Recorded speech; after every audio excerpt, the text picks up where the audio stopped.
Ace 5 of hearts, David limps with 30 from Damien with Ace King. Oh, and Pocket Harry has 8s from Harry. Okay. If the flop can somehow come like King A3, that would be awesome. Not for Damien, mind you. No, but He's King hating 3. you for Oh, saying that. almost. I said King A3. It came King 10-3. And Damien, what's he gonna? How is he gonna misplay this hand now? Poor Damien. We give him so much crap. He's probably gonna pound this flop. So the pot's 100. Damien bets about 80. 80. Okay. And my guess is he will get no callers. Well, is Harry gonna call? Oh, Harry's gonna call here. He's raising, actually. Oh. I think he said 200 total is what I heard verbally. All right, now Damien 280, has. is that what you Okay, so heard? this is interesting. Damien has the ace of diamonds. So now in this spot, I would typically probably just call in this spot, as opposed to coming over the top yet again. I don't know, especially because I have the ace of diamonds. Damien, I'm sure, is going to probably re-raise to like 400. He's grabbed 200 in his hand right now. He's thinking about his best option. He is going to call. Okay. I like that call. No, wait, did he just call? Yep, he called. So it was 280 was the raise. So Damien made it Okay. 80.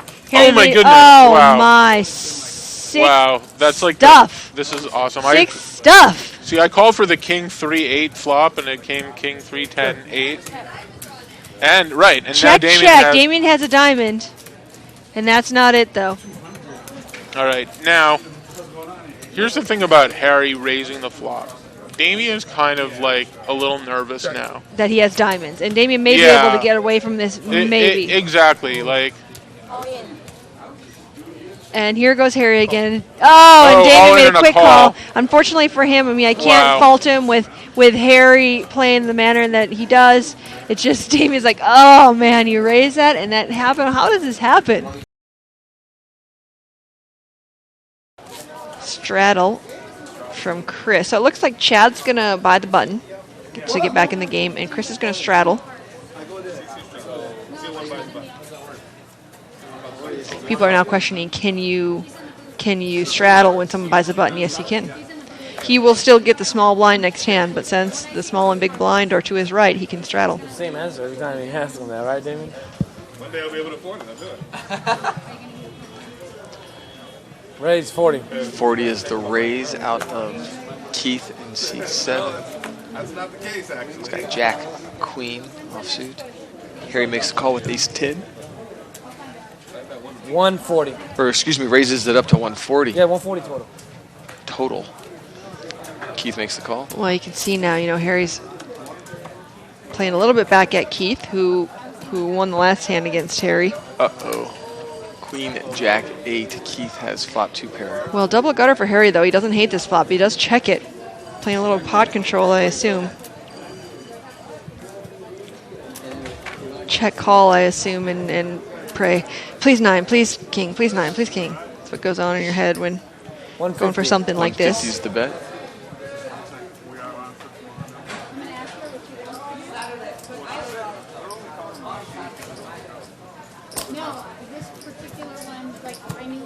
King of diamonds on the turn. Ouch. Harry checks his Nuts. Broadway. Just the nuts. So that's what Harry was hoping for. For Keith, you can be a little worried that the guy could have king, queen here. But what Keith is probably really thinking is, oh, the guy might have ace, king, and now I really can suck him in. How much can I bet to get him to call and possibly get it all in on the river? Keith has about 750 behind. Check, check. And 3 of instead, spades. Keith wasn't thinking that. Keith was worried about the king. And Harry goes all in. Quick call from Keith. Harry says, "Shit." Oh, that's not funny. That's not funny. I shouldn't laugh. That's terrible, Harry. But he does that simply because he had the history with a guy. The guy won the last pot off him, so this is how Harry works. He's going to go after him and get his money. I got him covered, yeah. 1,700. Try to get in his head and hope that Keith will continue and play pots with him. Shibet, Shabbat. I know exactly what you had too. I put you on like queen's up. I'm sorry, man. You know what? I don't like. Wow. Did Harry see the hand? Because he does call out hands amazingly. I mean, he has good reads on people. He said I put you on like Queen Jack offsuit.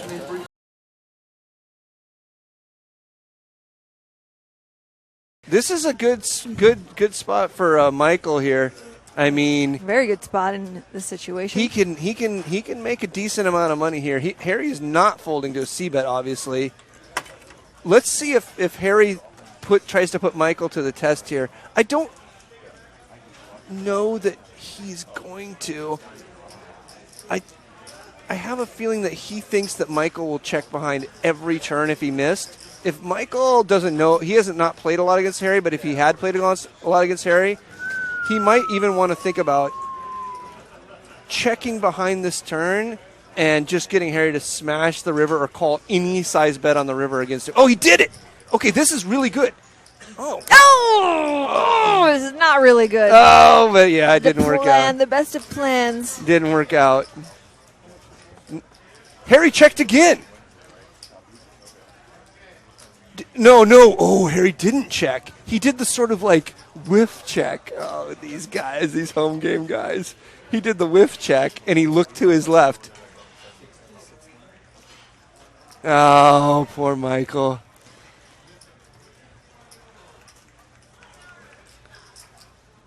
Harry is got his foot on these guys' throats now. But the truth is, Michael, if you could get away right now, then your check on the turn was good. If you can't get away, no, your check on the turn was good no matter what. You set this up. Harry was going to pay you a large amount of money no matter what. And it just sucks that he hit the one card that's going to kill you here. That's a spade. You couldn't have put him on a spade draw. I actually like the way that Michael played this hand. Even if he loses money here, I like the way he played this hand. If he can suss out the fact that Harry's super strong here, which is exceptionally hard to do. I make this mistake all the time. Putting Harry on a hand is exceptionally hard to do. Well, yeah, that's the hard thing about people. You know, they say, "Oh, he's a donkey, plays every hand," but that's exactly his strategy, and that's why it's so hard. That's why he gets paid off so much. Right. How do you know? And how do you know when he has it, when he doesn't? You don't. Right. No matter how many hours you play with him. The only thing that Michael would know here is if he played with Harry a lot is Harry would not have led into him here. He would have just called any size bet. Oh, it just doesn't matter. I mean, it just doesn't matter. At this point, Michael is in the worst freaking place ever because call or fold, they're both basically good plays, but one of them is going to cost him a lot of money and one of them isn't. Yeah, neither one of them are wrong, actually. Yep. And against this opponent in this spot, neither one of those options are wrong. He chooses to call and he's going to lose. Yeah, it's like, sorry, Mike. Yeah, I don't think you played the hand bad. I actually like the way you played the hand, but now you're felted. So I think that he bets there, ace-9, ace-10. I guess so. Guess so. I just answered your question. I don't know. I don't know if I agree with you, dude. Just because you answered the question doesn't mean I have to agree with you. I swear to you, you sound like my girlfriend. We have a conversation. She goes, "Are you listening to me?" Of course I'm listening to you. That doesn't mean I agree with you. But it's right, though. My opin's right. Of course you think it is. I don't necessarily agree. I don't know if AJ bets ace-9. Oh, I'd put $100 on it. We can ask him after the show. You never know. We can ask him after the show. I want to see him in the situation before I'm not going to take his word for it. How does he know? A lot of guys will say they do something. A lot of guys say, "Oh, I would bluff there." Yeah, okay. Then I put you in the spot and they don't bluff. Look at this. Harry's up and down with 5-8 here, 6-7-3. Steve's got top pair. Bobby with middle pair and a gut shot. Kind of interesting hand. Jesse with a gut shot. Steve's going to lead out. And this is one of the very difficult situations where people get a lot of they get lost in limp pots when they flop a weak top pair like this. They're like, what do I do here with 10-7? What's my best play? Well, good answer. Well, I mean, I always advocate coming out and bet folding a lot. Getting value from draws, not just check calling. I hate check calling. And he's going to get called by two players that are actually behind him. And Jesse might come in between here with a gut shot as well. He actually gets 3 calls and his hand's still good. Now, it'll be interesting to see like if a jack, a queen, or a king comes. I think I would continue to fire with 10-7. How about Nate? That's a little bit tough. I might check fold now because I think a lot of people might have 8s in their range with straight draws and pairs. He has picked up a straight draw. Yeah, he's got a gutter to a 9, right? And it checks around. Harry's in the lead right now. And then Harry's going to continue being in the lead. You see the check mark next to his name. By the way, our graphics, if you're just joining our show, pretty basic. SB, small blind. UTG means under the gun. Cutoff seat. Button, obviously. And you can also see the check mark next to the players' names, plus the percentages during the hand. Well, this is really interesting. Bobby's now going to bet, and I think, this has to be a bet where he thinks he doesn't have the best hand. I'm not sure if it makes a whole lot of sense. And it will be interesting with Steve here because he's got Harry behind him, but I think Bobby's going to get called in one of these spots. Yeah, I don't know if I like this bet because why would you? You're checking the turn to bet the river? No, I don't like the bet. Yeah, you know what I mean? Yeah, I don't like the bet. It doesn't make much sense.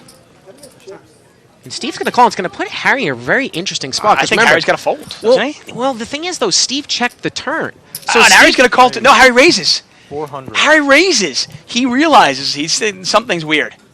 And I like it. You know what? I don't think Harry is raising to get Bobby to fold. I think he knows Bobby's weak. But I think he's raising here just in case Steve has him beat.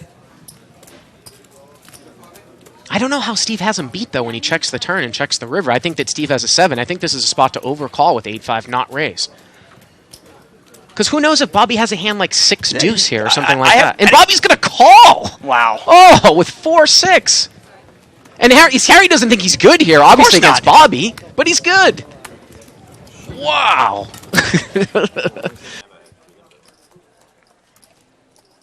And by the way, if you have no experience in a game and a really big fish sits down and plays, unless you are just an amazing poker player and you know what I mean, you're going to be an underdog because the problem is you're going to play against 5 or 6 other players that are in the game that probably know how to play that game.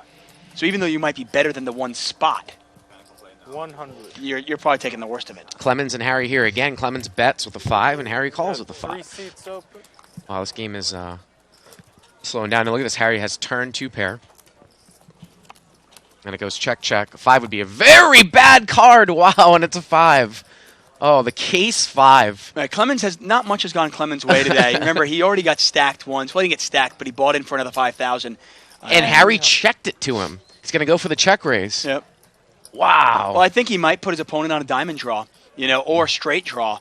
And if you put your opponent on one of those hands, maybe you induce a bluff by checking. And how many of these spots are Clemens going to get in tonight? He's going to be pulling his hair out of his head. Yeah, this is crazy. Harry has not been quite as active today as he normally is, and I don't know if Clemens knows him. So when Harry check raises, I think it's a fairly easy fold. Clemens hasn't even seen that Harry's check raised to me. Raise total of 12. Let's stay on Clemens here. Now, Clemens can't beat a straight. His hand is just a bluff catcher. I can't imagine Harry ever doing this with a worse value hand, really.